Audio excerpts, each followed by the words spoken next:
me gustaría, a propósito de lo que conversamos recién mientras almorzábamos, se dio hoy día una sincronicidad curiosísima. Porque cuando llegué, la secretaria me pasó este libro, me lo dejó un amigo, no el autor mismo, que es un compañero de generación, pero sí un amigo seguramente común, con una notita, me lo envía él mismo, no el autor, pero resulta que esto tiene que ver contigo, de una manera u otra. Mira, fíjate tú, este es un libro, se llama Tolonei, poemas, Meditaciones en el bosque de la hoja seca. ¿Ya? ¿Y Tolonei significa eso? ¿Tolonei o es una...? Yo supongo, todavía no, como lo recibí hoy día, después fuimos a almorzar, pero sí te puedo decir algo. Bueno, tiene prólogo sí, de José Miguel Varas, entusiasta, y en realidad el libro es un libro que tiene pretensión de totalidad, y está en la línea de lo que a ti te interesa, esa especie como de maridaje entre la ciencia, la ecología y la poesía. Yo diría que ahí la pauta conectora es la ecología. Claro. ¿No es cierto? Sí. Claro. Incluyendo la ecología de la mente, como diría Bateson. ¿No es cierto? Ya. Entonces, esto es curioso, pero es un libro publicado fuera del país, en Costa Rica, en el año 2011. ¿En qué sentido lo destaco? No, perdón, 2012. Aquí dice 2012, pero el prólogo está hecho en el 2011. Claro. O sea, acaba de aparecer. Pero, ¿qué es lo que quería destacar? Que esta idea que tienes tú de una poesía que se haga cargo de los discursos de las ciencias sociales, que es tu formación, por un lado, de la biología, de la ecología, de la economía, incluso de la política por otro, aunque eso último es bastante más habitual, o frecuente al menos, es algo que parece estar dando vueltas en muchas cabezas simultáneamente. Qué bueno. Yo diría, claro. Entonces, hay ahí una especie de nota de época. Por un lado está la posmodernidad poética del fragmento y del descompromiso y de la intertextualidad excesiva muchas veces, ¿verdad? Pero por otro lado están estos otros compromisos de macro nivel. Todavía no puedo decir nada de la calidad porque no lo he leído, lo acabo de recibir, pero te quería señalar esa curiosísima coincidencia, porque, por ejemplo, aquí tenemos otro autor, también muy olvidado, pero relevante, Juan Pablo Riveros. Aquí, este libro se llama Poemas del Cosmos, ¿no? Un poquito en la línea, desde luego, de Neruda, el canto general, y el canto cósmico de Cardenal, ¿verdad? Está gigantesco. Sí, es gigantesco. Bueno, los libros de él también lo eran, los libros previos, de La Tierra sin Fuego, del año 86 o por ahí, y el libro del frío.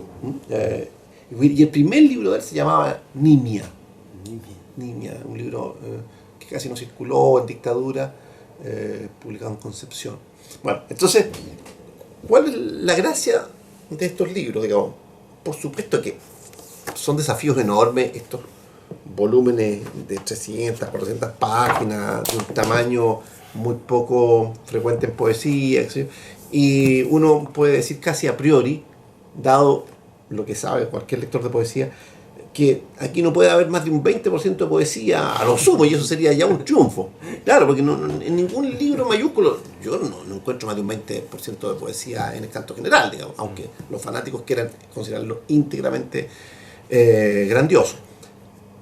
Pero voy al hecho de que se trata en ambos casos de autores muy poco reconocidos, muy poco canonizados, de dos generaciones que a su vez no están canonizadas.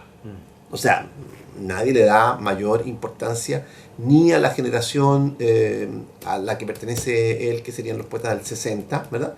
60-70, ¿verdad? O sea, los mayores ahí serían Floridor Pérez, Omar Lara, Jaime Quesada, y los más conocidos, obviamente, bueno, Floridor también, pero Oscar Hahn, Manuel Silva, Millán, ¿verdad? Ya, Bertoni. Él estaría más o menos cronológicamente ubicado allí, porque es del 45. Hay otro poeta también muy olvidado de esa generación que casi nadie recuerda, que se llama Guido Eitel, también creo que nació el 45, sí. Y este otro autor estaba olvidado hasta por nosotros. Claro, que no deberíamos olvidar a ninguno de los integrantes de nuestro grupo, pero en fin. Pero él ganó varios premios, hizo cierta nombradía en su época. y yo no le había visto ningún libro publicado, pero es aquí que sale con un libro ambiciosísimo. Entonces, a lo que apunto es a que el golpe de Estado vino a generar una especie como de guillotinazo y de olvido, y también vino a marcar una diferencia notoria en los ritmos de publicidad y de publicación, creo. Sí, porque antiguamente el autor hacía su libro, lo publicaba y se acababa el cuento. No había sino muy pocos autores que fueran, comillas, poetas secretos, digamos. Aún los menos conocidos de alguna vez se las arreglaban para publicar y andaban trayendo sus libritos, se lo entregaban a los críticos y aparecían algunos comentarios, por último eran rescatados en las antologías. Pero después del golpe de Estado empieza a haber muchas figuras de este tipo que son subterráneas por un lado, muy marginales dentro de la marginalidad, porque nosotros no estamos en el centro, sino en la periferia misma, pero que nuestra periferia tenga a su vez periferias es increíble, ¿te fijas? Eso quería destacar, que para hacer un mapeo generacional está cada vez más difícil. Se han hecho, por ejemplo, varias antologías de mi generación, pero ninguna definitiva, precisamente por eso. Pero si incluso de la generación del 50, si uno quisiera hacer una buena selección, se encontraría con dificultades, con vacíos casi automáticos. La gente, por ejemplo, estima que es pertinente omitir a unos cuantos, que en realidad si uno los lee, no meritarían omisión. Por ejemplo, Hernán Valdés es un autor que debería estar incluido como poeta, porque no es mal poeta. Claro, después se dedicó básicamente a la narrativa y al ensayo, al testimonio, famoso Tejas Verdes, pero debería estar incluido en una buena antología. Raúl Rivera, claro, no publicó mucho más, pero era un buen poeta. Y más sorprendente me parece a mí la omisión de Luis Vulliamy, un poeta de la frontera, sí, que era un buen poeta, está totalmente omitido, nadie lo recuerda. ¿Te fijas? Incluso con la generación del 38, claro, hegemonizada por supuesto por Nicanor Parra, Gonzalo Rojas, y en segundo orden tal vez los mandragoristas, o sea, Braulio Arenas y Gómez Correa, claro, y esa figura un poco inasible, que inubicable, además también clasificable, que es Anguita, ¿no es cierto? Ya, pero en esa misma generación hay poetas a los que yo creo que hay que rescatar.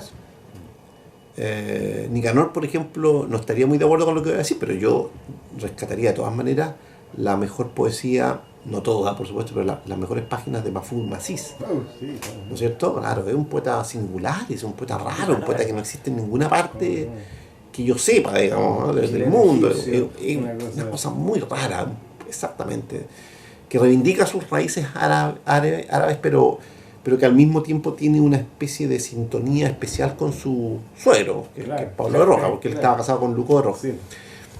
Bueno, y en esa misma generación hay otros que también fueron olvidados, que tenían alguna gracia en su minuto, Victoriano Vicario, sobre todo Óscar Castro, que fue musicalizado bellamente por el grupo Los Cuatro de Chile, etc. Entonces, a lo que voy es que hacer un mapeo exhaustivo es muy complejo, muy difícil. Seguramente para los efectos prácticos uno puede aplicar el criterio de quedarse con lo que sobrevivió, pero en eso que sobrevivió, que quedó en las antologías, en las historias, en la memoria colectiva, no hay ninguna certeza respecto de si es efectivamente lo que merecía.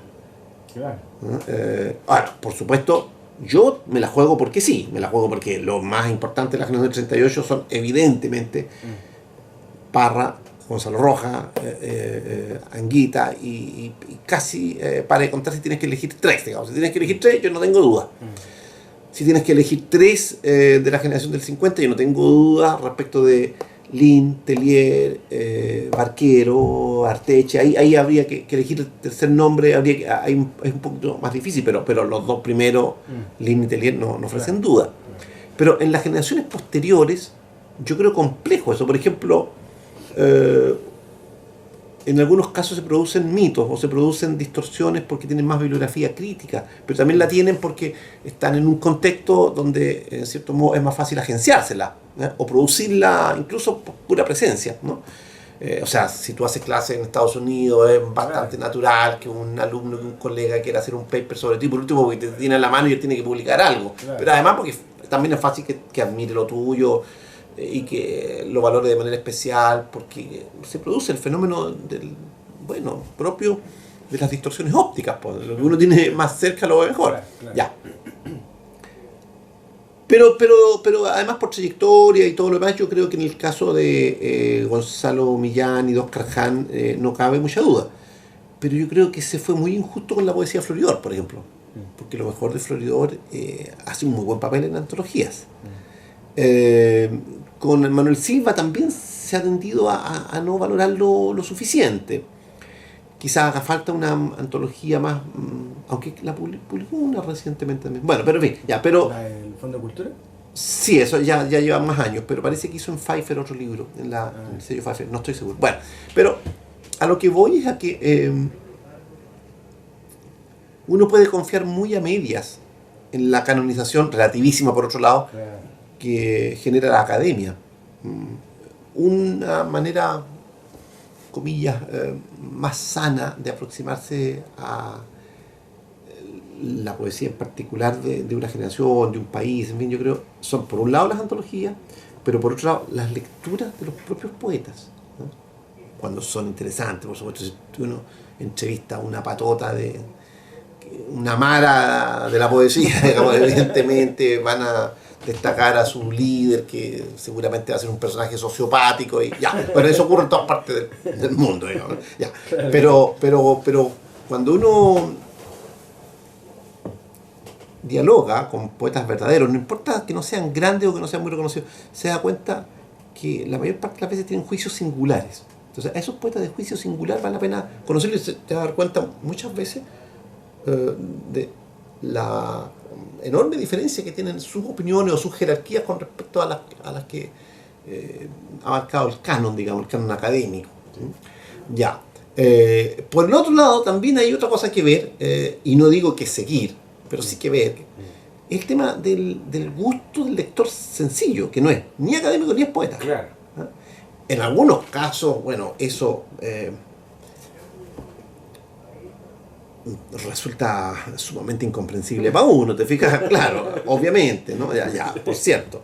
Me acuerdo una vez, estando en Colombia, en Medellín, en un festival, me tocó leer en un barrio, ¿no? Entonces, en la noche. Entonces, bueno, leí mis textos y se acercó un viejito, bien viejito, a felicitarme y a preguntarme por la poesía chilena, que a él le gustaba mucho, qué sé yo. Y bueno, yo le pregunto cuáles eran los poetas chilenos que más le gustaban.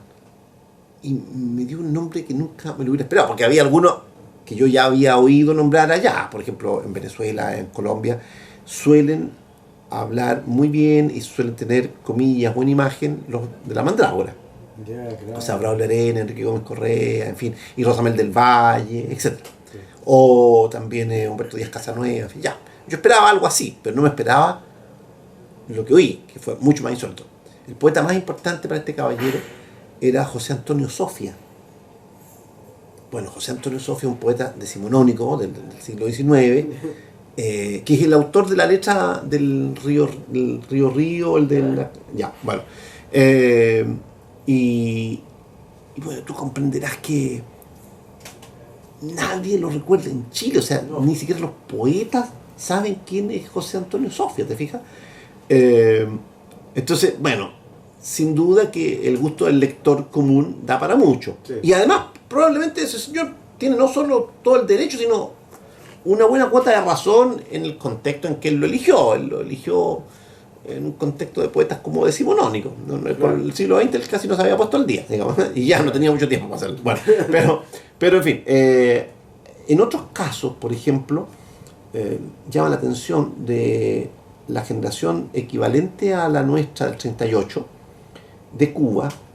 Hay, incluso en Cuba y desde luego en el resto del mundo, hay gente que ama mucho la poesía de José Ángel Buesa, que no suele aparecer en ninguna antología, no se le dedican artículos. Y es una poesía como no propiamente declamatoria, pero sí muy emparentada con ese registro que ocupaba el repertorio de las lecturas públicas que hacían, por ejemplo, la señora Fingerman en Argentina, esos salones de recitación, digamos. Antiguamente era común que los jóvenes y las jovencitas, sobre todo, se aprendieran poemas de memoria y los tuvieran en sus álbumes, manuscritos. Bueno, es un tipo de poeta que calzaría con ese tipo de gusto. Es digno, no es de ninguna manera un mal poeta, ¿no? Pero a esos lectores no tiene por qué gustarle la poesía que le gusta a los académicos o que nos gusta a los poetas, digamos, ¿no? Claro. Entonces, tampoco estoy pidiendo relativizarlo todo, No. pero hay una relatividad de entrada Claro. que uno no puede soslayar. Claro, claro. Es un crimen soslayar, además es una prepotencia. Tampoco quiere decir que uno va a aplicar exactamente la misma ponderación a cada una de esas fuentes de opinión. Pero hay que tener en cuenta, y hay muchas otras más, pues. Sí. Hay muchas otras más. Y las habría, al por mayor, si se elevara el nivel lector. Entonces yo creo que el problema principal es que tenemos muy pocos lectores. Entonces no se puede pretender que tengan lectura crítica los pocos que hay. No. Los pocos que hay son entusiastas. Claro. Ya, con eso basta. O no basta, pero hay que casi darse con una piedra en el pecho. Casi una endogamia de poetas Sí. leyendo poetas, ¿no? Sí, sí, exactamente. Sí. Y por otro lado, lo que iba a decir es que es fácil burlarse de esas opiniones, digamos, legas. ¿No? Yo mismo lo he hecho más de una vez. O sea, por ejemplo, yo no tengo simpatía por la poesía de Benedetti, Ya. que fue grito y plata en los años 80. ¿Ya? Sin embargo, yo mismo considero que hay de él 3 o 4 poemas bastante notables que compiten con los mejores. Claro, lo que ocurre es que él escribía verdaderos ladrillos, o sea, cuando compilaba su obra en esos tomos que se llamaban inventarios, bueno, uno se daba cuenta de que la proporción de lo que valía la pena era muy, muy escasa, porque no es grave que a ti te recuerden por 3 o 4 poemas, digamos, si tú has escrito 40, digamos, pero si has escrito 400 o 4000, digamos, bueno, ya es un poquito más complicado, porque casi se puede explicar por azar tu acierto, ¿no es cierto? Es una cuestión randómica, digamos, ¿no? Entonces, ya, bueno. Pero yo creo que la razón por la cual no se puede ser prepotente con esos juicios, digamos, de los lectores comunes, es porque no hay ninguna garantía de que no estén conectados con lo más esencial del lector, que es buscar un cierto texto revelador. Y uno empieza con los años a hacer concesiones. Uno empieza a buscar un texto que sea más o menos original, que adule o refuerce las creencias de uno, y el lector común no anda buscando eso, ¿te fijas? No anda buscando que coincidan con sus opiniones. El lector común de repente opera con una lógica muy primitiva, pero ese primitivismo tiene que ver también con lo que se le pide al arte. El arte debe llegar... Claro, el espíritu de los tiempos. Sí, ¿no es cierto? Entonces, yo no soy partidario de descalificar para nada la opinión común, pero claro, hay que matizarla, creo yo, porque hay ocasiones en las que la gente le atribuye un enorme valor, no sé, poco menos que a Corín Tellado, ¿te fijas? Porque es la mal leída. Entonces, ya, Claro, entonces, claro, también. bueno, hay extremos. Además, ya ni siquiera se trata simplemente del lector, sino de la geocultura económica Exactamente. implantándose. Sí. Bueno, lo que quería decir es que la razón por la que yo creo que no hay ningún derecho a ser duro con esos juicios, comillas, de los lectores comunes, es la siguiente. Los juicios de los lectores supuestamente especializados, académicos, en fin, en muchos casos tienen vacíos o tienen puntos débiles verdaderamente inocultables. Inocultables. Yo te contaba a ti hace poco más de algún caso en el que profesores de literatura, titulares en sus respectivas cátedras, qué sé yo,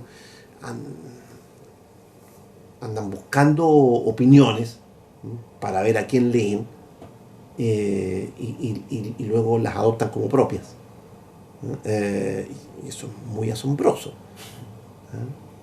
Y es muy propio como de la época, andan haciendo verdaderas encuestas. Pepe, en el fondo perdieron el gusto por la lectura, o es tanto lo que hay que leer que no quieren leerlo todo. Exactamente. Entonces leen por recomendación. Entonces, por ejemplo, un tipo está haciendo clases en Estados Unidos o no sé dónde, en Europa, y consigue un sabático y se viene a Latinoamérica, y entonces se dedica a recorrer 6, 7 países, qué sé yo, cosa que le resulta más o menos barata por el cambio de moneda y todo lo demás. Y entonces en cada uno de los países va haciendo entrevistas y encuestas, digamos, más o menos informalmente, el gusto, y luego hace una antología y hace traducciones, llegando a su país, digamos, y se va instalando un canon, digamos. Y eso tiene un mecanismo de reproducción muy sencillo, pero muy eficaz. Claro. Que cuesta muchísimo después revertir. Más encima, si viene del norte, aquí en el sur el canon ya llegó instalado. Ya llegó instalado. O sea, puede venir un ignorante, pero con voz de gringo, a preguntar quiénes son los poetas que suenan aquí, y le contesta un tipo más o menos interesado, que lo atiende bien, que no sé, que lo invita a su casa, o que se hace invitar a él, da lo mismo, crea un cierto vínculo, ya mete a sus amigos, consigue traducciones y qué sé yo, y eso es bastante común. Sí. Ahora, yo diría que a la larga, en el verdadero largo plazo, la mayor parte de esos prestigios, digamos, injustificados, se desvanece, la mayor parte. Porque no siempre se deben a esas razones, hay otras también. Claro. Por ejemplo, en España, durante el romanticismo, prácticamente el héroe de la poesía española no era Bécquer, no era la Rosalía de Castro, para ponerte los más valiosos que yo considero, por lo menos, de ese periodo, sino era Campoamor, por ejemplo, que a mí me parece un poeta de verdad muy menor y muy poco sutil. Pero bueno, campeonó por mucho tiempo. O en América Latina, al comienzo, durante la juventud, ponle tú, de Huidobro y de Neruda, digamos, cuando eran muy jóvenes, había algunos poetas que eran muy leídos y muy famosos. Entre ellos, por ejemplo, un peruano, Santos Chocano, que por cierto murió en Chile, murió asesinado en Chile. Bueno, a mí me parecía un poeta de verdad, más bien declamatorio, ¿no? Pero en fin, pero tenía lo suyo, ¿eh? No sobrevivió, sin embargo, era un gusto de época, y bien, no era ilegítimo, pero no resistió el paso del tiempo. En cambio, varios otros los han resistido, o sea, Darío, para qué decir, ¿verdad?, etcétera. Hay muchos ejemplos de ese tipo, así, de poetas que tuvieron mucha nombradía en su momento. Por ejemplo, en Argentina, por diversas razones, no solo por su poesía, sino por su labor intelectual en general, es o fue sobre todo, muy reconocido Lugones, Leopoldo Lugones. A mí me parece que como poeta no se salva.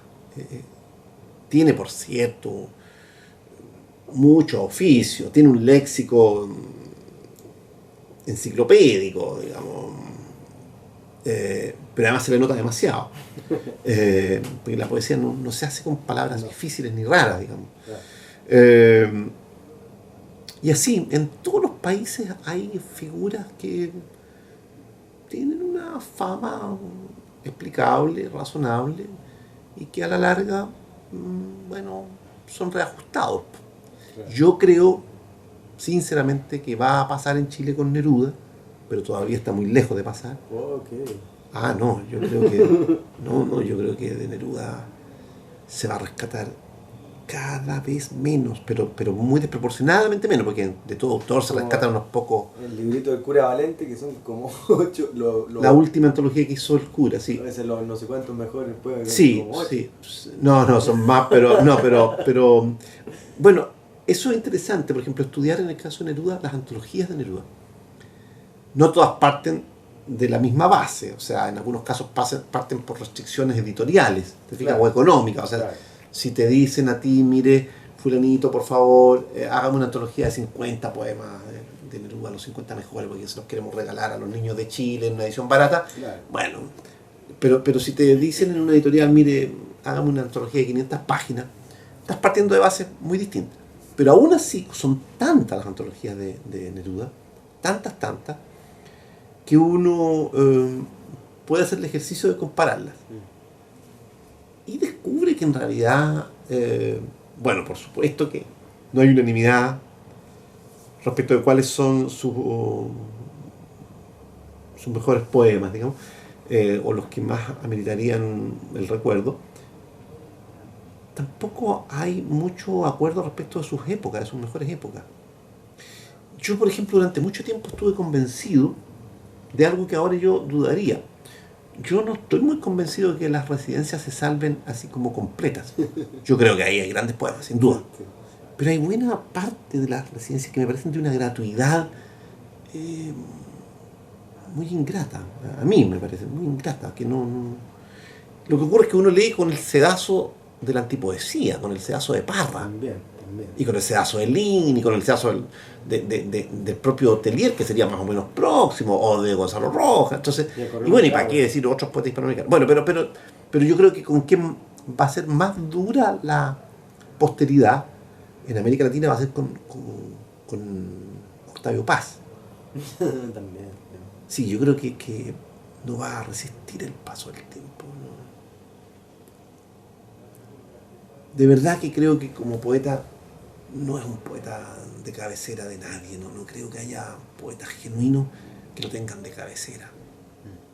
No lo creo. Hay poemas de él sin duda, Piedrasol, en fin, hay varios, pero en su conjunto a mí me parece una obra excesivamente cerebral, diplomática, literaria, muy deudora de su ensayo donde él descuella y llena de cálculos, diría yo. Cálculos que se adivinan, que no son explícitos para nada, nunca son obvios. Yo creo que además no hubiera querido estar yo en sus zapatos, digamos. Él se metió en un berenjenal que era, yo creo, bien heroico en cierto modo. O sea, por supuesto que le redituó mucho, pero no hacer el juego jamás a la izquierda dogmática ni dejarse presionar por ella, y tampoco a la derecha, ¿no? Ya. Sin embargo, más allá de eso, que ya es en cierto modo un mérito, porque un intelectual debe ser fiel a sus convicciones, y si proclama la libertad debe actuar en consecuencia y por lo tanto no debe prosternarse ante ningún poder. Más allá de eso, yo creo que la poesía de Octavio Paz no tiene un nivel como va a recordarla entre los, no sé, 50 poetas más importantes de este siglo, para nada, como es lo que uno espera de un Nobel, ¿no? Claro, sí. Uno espera que el Nobel coincida, no sé si hay más o menos en un siglo 50 narradores y 50 prosistas, más o menos premiados. Uno espera que esos 50 narradores estén todos entre los, al menos los 100. Claro. Más, pero yo creo que no está entre los 100 poetas más importantes del siglo XX. Lo está, de hecho, porque lo incluyen, digamos.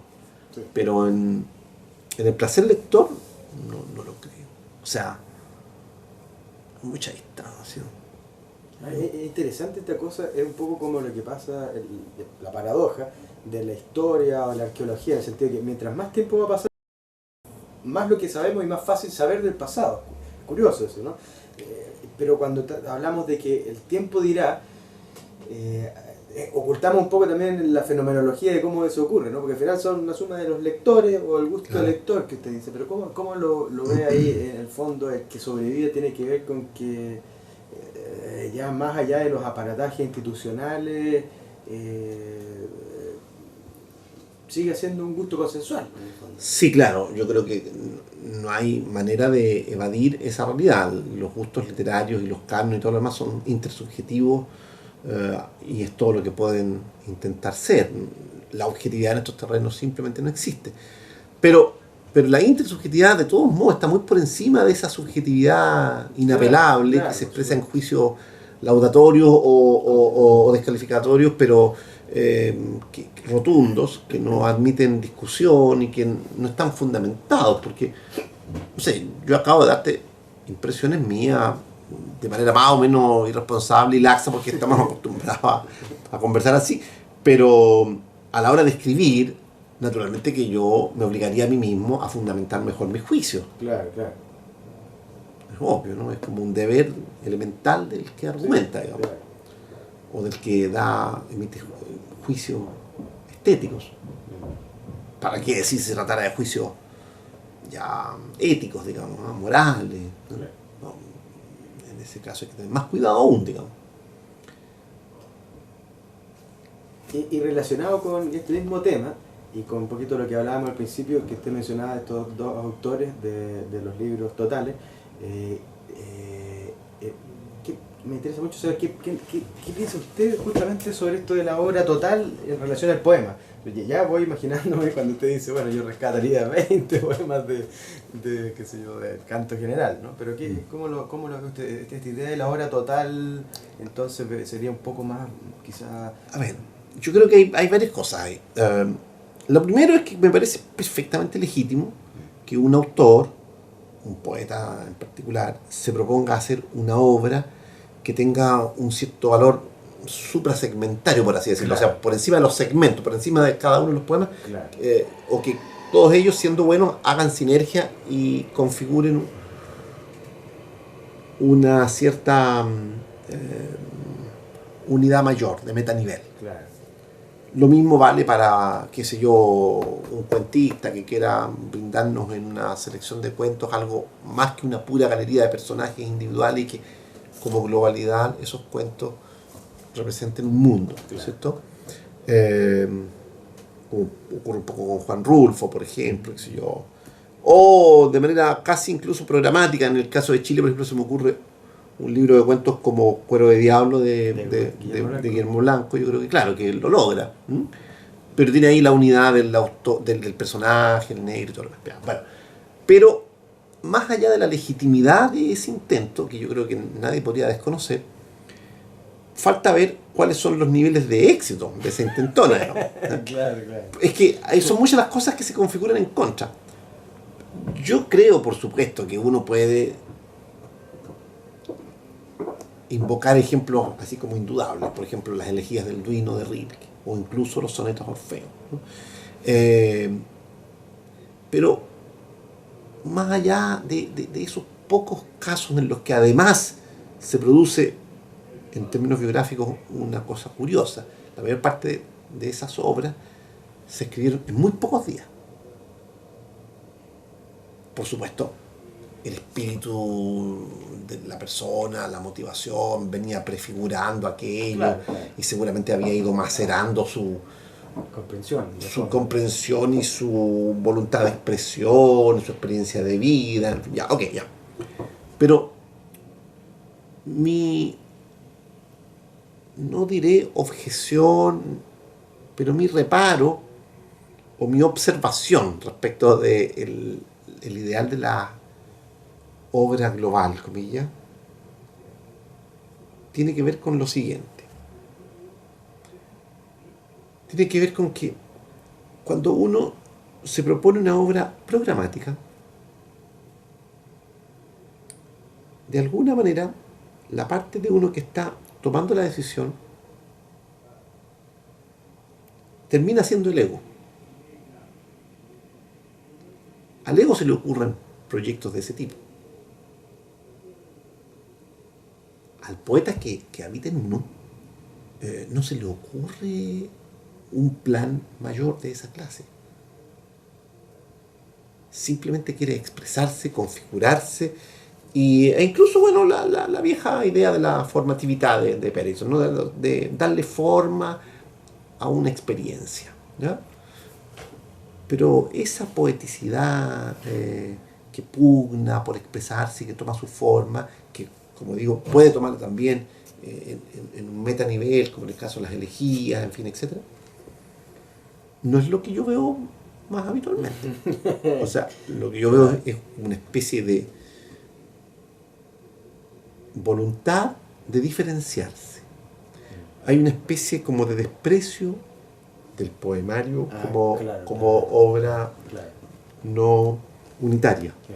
Como una especie de collage azarístico. Claro. Ahora bien, yo creo que la verdad es que he encontrado muy pocas obras escritas con esa voluntad totalizadora que uno pueda considerar exitosas, porque en este caso el éxito tendría que consistir en que efectivamente se hubiera logrado lo uno y lo otro. Claro. O sea, páginas notables y globalidad también notoria. Claro. ¿No es cierto? Sí. Ya. Si no es notoria la globalidad, ni son notables los fragmentos, ¿qué puedo decir yo? O sea, lo que yo espero es, en primer lugar, páginas luminosas, no obras voluminosas, ¿no es cierto? O sea, eso es lo que yo creo que naturalmente espera cualquiera. Si lo segundo se da, fantástico, porque quiere decir que tú tienes asegurada una cuota de placer estético, digamos, o intelectual, en fin, lo que fuera, muy grande. O sea, si tú sabes que una obra, ¿verdad?, está llena de páginas notables, pero esa misma obra está presidida por una cierta voluntad de metanivel que le da sinergia, le da precisamente globalidad, bueno, fantástico. No me parece a mí que eso sea lo más habitual. Alguna vez el Mercurio hizo una pequeña encuesta, nos cursó una invitación a algunos, entre ellos Bolaño, para opinar sobre estas cosas, para opinar sobre los mitos de la poesía chilena, no sobre esto precisamente, sobre yo metí este tema, ahora me acuerdo, desde el año 82, por ahí, de ese mitos y realidades, la literatura chilena. Sí, una cosa breve, una respuesta breve, había que responder con no más de 100, 130 palabras, una cosa así. Entonces yo, entre los mitos, puse el mito de la obra global, qué sé yo, que en muchos casos no pasa de ser eso, un mito, ¿no? Sí. Sin embargo, cuando uno recuerda grandes obras, recuerda obras que efectivamente están recorridas por una especie de unidad anímica, por así decirlo, ¿no? Unidad, no solo del estado de ánimo, sino también moral, ideológica, en fin, humana, epocal. Pero no creo que eso haya sido programático. No. Sería grave que lo fuera. Sí, o sea, no sé, por ejemplo, por decirte algo, o sea, a mí me parece que es inocentemente unitaria una obra de juventud de Tellier, escrita a los 24, 25, publicada a los 26, como El árbol de la memoria. Notables poemas allá. Pero claro, son un poema detrás del otro nomás. No hay ningún gesto, ningún alarde de globalización, mucho menos se advierte allí algo parecido a estos afanes, digamos, programáticos que uno ve en la poesía más joven y posterior. Sin embargo, ahí hay una totalidad. O, por ejemplo, en dos libros de Lin, que en mi opinión son los mejores de él, La pieza oscura del año 63 o el año 69, La musiquilla de las pobres esferas. Sin duda que esas obras están recorridas por una atmósfera, ¿no? Bueno, todo Tellier, si uno lee la antología famosa, la más bonita de todas, materialmente hablando, aunque se deshiciera en las manos, Muertes y Maravillas, en la versión original, la que tenía editorial universitaria en el 71 o 72, esa azulita. Bueno, uno veía allí un puro gran poema que estaba haciéndose y rehaciéndose a cada rato. ¿Mm? Pero eso es indisociable de ese personaje que era Telier y de la unidad que él mantenía con su mundo mítico y real de la frontera. E imaginario y cultural, porque desde luego que era un sujeto universal, sin duda, gran lector y todo lo demás. Entonces, yo creo que los grandes ejemplos de obras unitarias son paradójicamente casos en los que esa unidad se ha impuesto por sí sola, no programáticamente. Interesante. Yo, por ejemplo, no desprecio para nada el poema unitario, pero al mismo tiempo me gustó cuando supe de esa diferencia, de una obra total, el intento de hacer las dos cosas.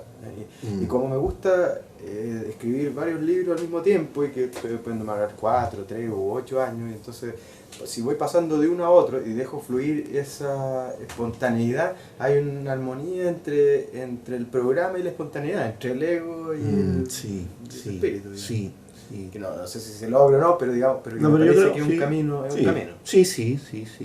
Sí, y además está la unidad de estilo también, ¿eh? Que a veces se logra casi sin darse cuenta, muy fluidamente, muy precozmente. Hay gente que tiene muy prontamente un cierto estilo reconocible que le da un aire unitario a las páginas más diversas que firma.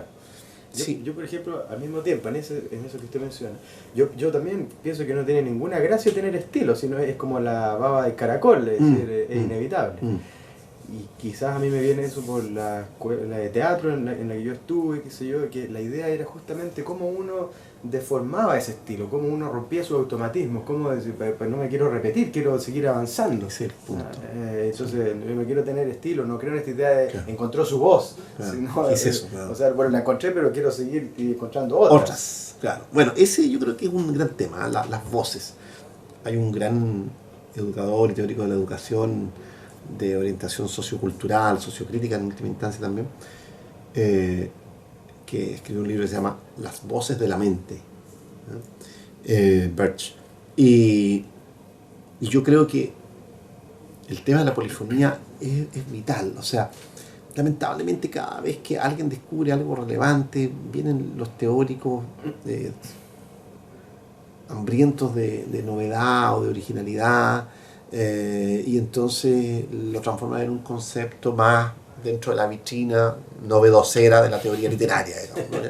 Pero en mi opinión el tema de la polifonía y del dialogismo que vino a poner Bakhtin sobre la mesa es un tema clave, porque tiene que ver con esto mismo que estamos conversando. ¿Hasta qué punto puedo yo exigirme a mí mismo sin incurrir en puro ego una suerte de unidad cuando yo mismo no soy una unidad? Claro. O sea, yo soy un personaje que ahora está conversando contigo, que tiene ciertas opiniones, pero que las matiza. Ahora me acuerdo de un compromiso que tengo a las 2:30, pero lo hubiera podido olvidar, otros los compromisos los olvido. O sea, uno no es un personaje unitario, uno es varios personajes al mismo tiempo. Y tú citabas el caso del teatro. Yo creo que una de las virtudes del teatro es precisamente esa, que obliga a sus cultores a explorarse internamente. Claro. Hay un link entre el teatro y la psicología que es el psicodrama. Claro. Bueno, y ahí, claro, tú sabes bien que ahí la persona tiene que, digamos, de alguna manera exteriorizar sus yoes, ¿no es cierto?, sus personajes internos. La poesía cumple ese efecto, en cierto modo. Claro. Ahora bien, eso no es despreciable, eso que puede presidir incluso a una obra, que el autor pone o le da voz, ¿verdad?, pone su obra a disposición de cada uno de estos yoes, Claro. que hablan, que se turnan y que en algunos casos podrán hacer uso con mayor frecuencia o no de la palabra, pero que de alguna manera está claro que son parciales todos, ¿verdad? Uno tendrá más hegemonía que otro, pero son todos parciales. Desde ese punto de vista, a mí me parece que lo que la posmodernidad podría ofrecernos como más rescatable es la conciencia de esa diversidad interior, de lo ilusorio que resulta definir una identidad desde el puro ego. Claro, Yo soy así, digamos. ¿Quién dijo que yo era así? Digamos? O sea, Sí. ¿y qué hago con esas otras partes que no están abarcadas por mi definición egoica de mí mismo, como ser? Por ejemplo, no sé, lo que fuera. Yo me defino como poeta, yo me defino como psicólogo, yo me defino como educador, yo me defino como hombre de izquierda, ¿qué es eso? O sea, ¿qué hago con mi burgués interno? ¿Qué hago con mi personaje que no es científico, que no es psicólogo? ¿Qué hago con la parte mía que no es poética, que es prosaica? ¿Qué hago con esa parte? La dejo afuera forzosamente para empezar a encajar con un molde que yo mismo me di. Es un autoentrampamiento, en definitiva. Absolutamente. Identidades autoentrampadas. Gran tema. Me parece que eso también ocurre más probablemente, o tiene más probabilidades de ocurrir, cuando el autor sale a la palestra demasiado a menudo y empieza a configurarse una expectativa en torno a sus apariciones, digamos. Se espera que haga esto o lo otro. O el poeta nuevo, ¿no? Es una promesa, un cheque También, en fecha, claro. y el segundo libro ya no le gusta a nadie. Claro, claro. O se siente en la obligación de repetirlo, y claro. por eso mismo tampoco le gusta a nadie. Porque... Exacto. Y ahí incluso entra la dinámica perversa, ¿cierto?, de las grandes editoriales, que de plano lo encasillan en algo, Sí. y si se sale de ahí, perdió. Sí, sí. Yo creo que una de las gracias que tiene la literatura, el arte en general, es que todavía es el refugio simultáneo de la individualidad y de la intersubjetividad. O sea, es un espacio donde todos llegamos, en cierto modo, a encontrarnos con nosotros mismos, con partes que teníamos olvidadas de nosotros, y con el otro, que está en lo mismo, por lo tanto se facilita el encuentro. Claro. Pero eso requiere, para mantenerse, que los autores sean capaces de desafiar esos mecanismos que se van anquilosando. Lo que tú señalabas recién, esto de que la editorial, o por último la expectativa del mercado lector, comillas, hace o tiene cierto efecto sobre el autor, que se empieza a acomodar, aún sin darse cuenta, respecto a esa expectativa que ha generado el mismo. Bueno, un autor interesante, un autor con agallas, desafiaría aquello. Lo desafiaría y no tendría problema en hacerlo, creo yo. Y en particular en su poesía, ¿usted cómo ha jugado con eso? Yo creo que haber jugado con eso de manera, en cierto modo, modesta, desde el punto de vista de los alcances, o sea, módica, porque siempre vi que, comillas, la fama y la nombradía eran metas que no me interesaban en lo más mínimo, no eran para mí, no me interesa para nada. Del mismo modo que en el ámbito académico, mira, tú te fijas aquí, este nivel de desorden deja a las claras que yo nunca podría postular a ningún cargo que requiriera orden. Yo no puedo organizar a otros, ¿te fijas? Yo no puedo tener cargo directivo, porque yo organizo mi cabeza, en fin, no puedo organizar a otros. Creo bien la docencia, pero entonces yo tengo muy claro eso. Entonces, en todos los lugares de trabajo he tenido siempre claro eso, ¿no? Lo mismo en el plano de la literatura, yo tengo clarísimo que a mí la fama de verdad que no me interesa. Por supuesto que a nadie le viene mal que de repente conozcan personas que uno no esperaría que lo conocieran, ok, ya, bien. O que te traduzcan de afuera y que te pidan permiso para publicar algo en tal o cual revista, en tal o cual antología, en fin. Bien, bienvenido todo eso. En algunos casos te llegan incluso unos dolarcillos, ya, bienvenido. Pero no es para mí un objetivo, nunca lo fue. Ni aún en momentos de mayor precariedad. Menos ahora que ya tengo clarísimamente trazado mi camino laboral, como persona que vive de lo suyo en el ámbito académico, en el ámbito de la docencia, la investigación.